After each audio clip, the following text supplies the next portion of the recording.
حضرت خضر علیہ السلام کا ایک واقعہ۔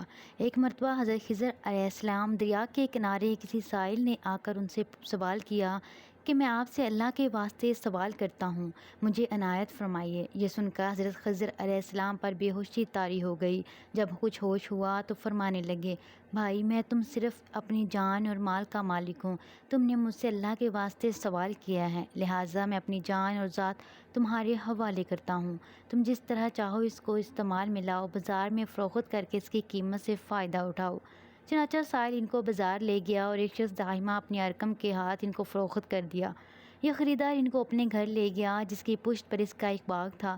چنانچہ سہمہ نے حضرت خضر علیہ السلام کو ایک کدال دے کر کہا کہ اس سامنے والے پہاڑ جو 3 مربع میل رقبہ میں واقع تھا، مٹی کاٹ کاٹ کر باغ میں ڈالتے رہیں، اور حکم دے کر سہمہ اپنی کسی ضرورت سے کہیں چلا گیا، اور حضرت خضر علیہ السلام اس پہاڑ مٹی کاٹ کاٹ کر باغ میں ڈالنے لگے۔ جب سہمہ واپس آیا تو اس نے گھر والوں سے دریافت کیا، تم نے غلام کو کھانا بھی کھلایا یا نہیں؟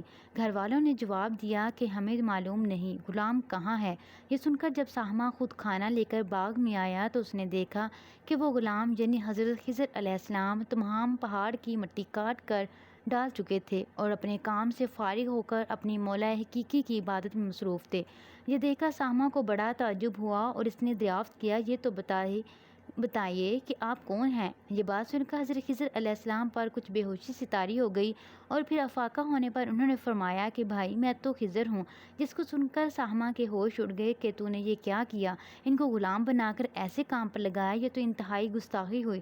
پھر ہوش آنے پر سہمہ نے توبہ کی اور پروردگار سے عذر خواہی کے ساتھ حضرت خضر علیہ السلام کو آزاد کر دیا، اور جناب باری میں عرض کیا کہ اے رب العالمین مجھ سے اس کا مواخذہ نہ فرمائیے کیونکہ میں ان کو جانتا نہیں تھا۔ اس کے بعد حضرت خضر علیہ السلام نے دعا اور سجدہ شکر بھی ہے کہ اے میرے پروردگار، میں تیرے ہی حق میں آزاد ہوا اور اس پر تیرا شکر گزار ہوں۔ بادشاہ واپسی کی اجازت لے کر جب دریا پر واپس آئے تو دیکھا ایک شخص کھڑا دعا مانگ رہا ہے کہ اے میرے رب، حضرت خضر علیہ السلام کو غلامی سے رہائی عطا فرما دے اور ان کی توبہ قبول فرما لے۔ حضرت خضر علیہ السلام نے یہ دیکھ کر اس شخص سے دریافت کیا کہ آخر تو کون ہے؟ اس نے بتایا کہ میں تو شازون ہوں، آپ کون ہیں؟ انہوں نے فرمایا کہ میں خضر ہوں۔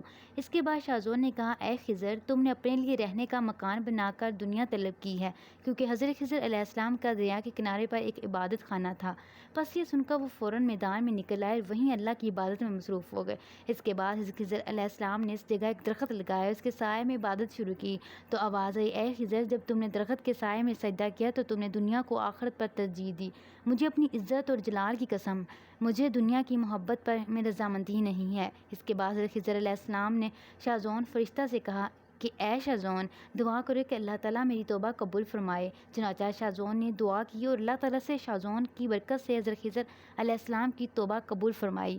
حاصل، خدا کے برگزیدہ بندے اسی حالت میں راضی رہتے ہیں جو اللہ کو منظور ہو۔ بے شک ہماری فلاح بھی اسی میں ہے کہ زندگی کے ہر موڑ میں آنے والے ہر پیچ و خم میں ہم راضی برضا رہیں، اللہ تعالیٰ کی چاہت کو سامنے رکھ کر زندگی گزاریں۔ دعا ہے کہ اللہ تعالیٰ ہمیں اس واقعہ سے سبق حاصل کر کے نیک بننے کی توفیق عطا فرمائے، آمین یا رب العالمین۔